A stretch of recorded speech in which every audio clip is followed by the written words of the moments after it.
Simplification के इस question में दिया है कि 5/8 into 64 plus 30% of x is equal to 121 और इसमें हमें x की वैल्यू निकालना है।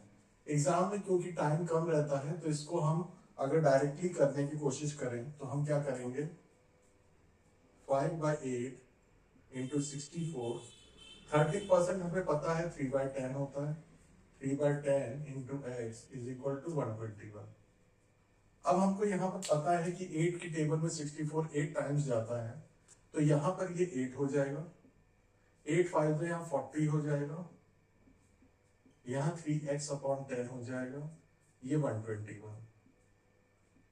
अगर आपका कैलकुलेशन अच्छा है तो पूरा कैलकुलेट करने की जरूरत नहीं है। 121 माइनस 40 81 हो जाएगा, 3x/10 की वैल्यू 81 हो जाएगी।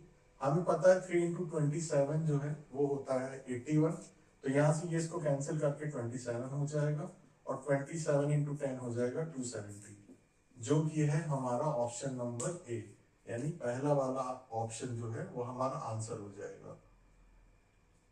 ये तो तरीका है कि इस क्वेश्चन को हम जब सॉल्व करेंगे तो सॉल्व करने के लिए हमें पूरा मेथड यूज करना पड़ेगा, पूरा कैलकुलेशन सिंप्लीफाई करना पड़ेगा। एक और भी तरीका है जिससे हम इस क्वेश्चन को कर सकते हैं, जिससे क्वेश्चन बहुत जल्दी सॉल्व हो जाएगा।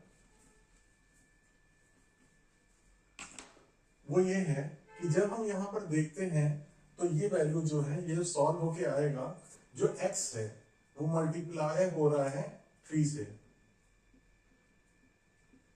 और यहां पर वैल्यू आ रही थी 40 माइनस करके 81 आ रही थी। ठीक है, तो अगर हम यहाँ ध्यान से देखें 3 और 81 है, इसका मतलब है कि आंसर कहीं ना कहीं 3 का मल्टीपल ही आएगा। तो यहाँ पर 253 का मल्टीपल नहीं होता है, 125 भी 3 का मल्टीपल नहीं है, और ज्यादातर क्वेश्चन में नन ऑफ दीज आंसर नहीं होता है। आंसर हमेशा कुछ ना कुछ आता है, नन ऑफ दीज के चांसेस बहुत रेयर रहते हैं। तो इसका मतलब है कि ऑप्शन जो है फर्स्ट वाला जो 3 का मल्टीपल है वही आंसर हो सकता है। तो हम फर्स्ट को टिक कर देंगे और उसके बाद हम रीचेक कर सकते हैं कि क्या ये आंसर है। तो यहां से अगर हम रीचेक करें तो 3 इंटू 270/10 करेंगे तो 0 0 कैंसिल होकर 27 3 81 हो जाएगा।